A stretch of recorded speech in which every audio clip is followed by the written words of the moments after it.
Sir आप already 11th-12th पढ़ा रहे थे, तो फिर उसके बाद में आपने आईओए क्यों स्टार्ट किया? सर एक्चुअल में क्या हो रहा था कि 11th और 12th जो कॉमर्स स्ट्रीम का बच्चा है उसमें से सिर्फ 10 से 15% ही फर्दर प्रोफेशनल स्टडीज़ के लिए जाते हैं, जैसे सीए, सीएस, कैट या कुछ पीएससी वगैरह भी टारगेट करते हैं, या कुछ लोगों का टारगेट सेट होता है कि एसएसबी वगैरह देना है, गवर्नमेंट जॉब के लिए जाना है। बट ये सब मिलाकर भी सर टोटल जो कॉमर्स के स्टूडेंट होते हैं उसका 15 से 20% भी नहीं हो पाता है। तो अगर सपोज हम बोलते हैं कि 15% बच्चा इन प्रोफेशनल कोर्सेज के लिए जा रहा है, स्पेसिफिक करियर के लिए जा रहा है, बट उसके बाद भी ऑलमोस्ट 85% बच्चे ऐसे होते हैं जिनको नहीं पता होता है कि उनको अपने करियर में क्या करना है। वो लोग फिर एंड अप करते हैं बीकॉम या बीबीए में,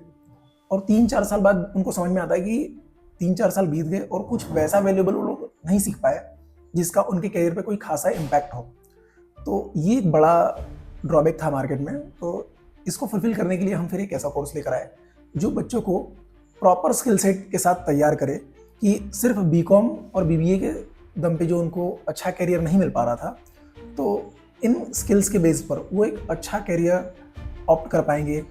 और जो हम इसमें स्किल्स सिखाते हैं वो फर्दर बहुत ज़्यादा हेल्पफुल होता है उनके लिए फ्यूचर में किसी भी कॉर्पोरेट सेक्टर की जॉब के लिए, या अगर वो खुद की भी प्रैक्टिस करना चाहें या कोई भी प्रोफेशनल वर्क में एंगेज होना चाहें, तो ये स्किल्स उनके लिए बहुत ज़्यादा वैल्यूएबल हो जाती है। क्योंकि देखिए, टाइम वेस्ट करने के वक्त किसी को समझ में नहीं आता है, बट उसके बाद जब उनके आसपास के जो दोस्त हैं जो प्रोफेशनल स्टडीज़ में थे, जब वो कहीं अच्छी जगह एंगेज होते हैं तो बच्चों को समझ में आता है कि हमने टाइम वेस्ट कर दिया। फिर वो सोचते हैं कि शायद हम उतने ज़्यादा दिमाग वाले नहीं थे, हमारे पास उतनी अच्छी इंटेलिजेंस नहीं थी।